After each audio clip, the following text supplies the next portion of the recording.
I think we have three paradoxes, big paradoxes in the world today. I mean, we have one, an environment of low inflation, yet full employment. And I think those conditions will persist for a good year.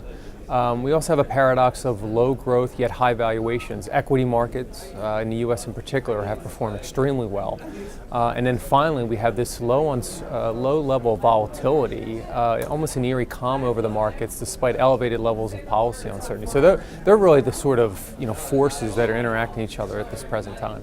Well, we went into the year having actually one of the more guarded capital markets outlooks for equities that we've had in probably over a decade. So we're not bearish, but I think it's reasonable to expect just a lower level of returns for just a global equity portfolio. I think the one area that I think we have more concern is on the equity market than in the fixed income market. I think there's greater equity risk in the market, again, because valuations are fairly high, and I think they may not be fully justified, rather than fixed income, which we're hard pressed to see a market rise in rates in the next year or two. Yeah, well, I think the first three lines of defense, again, if we're talking about a little bit lower expected return environment, one is really own the world. So you want to be globally diversified. I mean, look at what Europe and the emerging markets are doing this year in contrast to the United States. So that's been a benefit. Secondly, I think investors have to have a reasonable set of return expectations lower, and I think with that, I think given just where valuations are, investors are not going to be rewarded for taking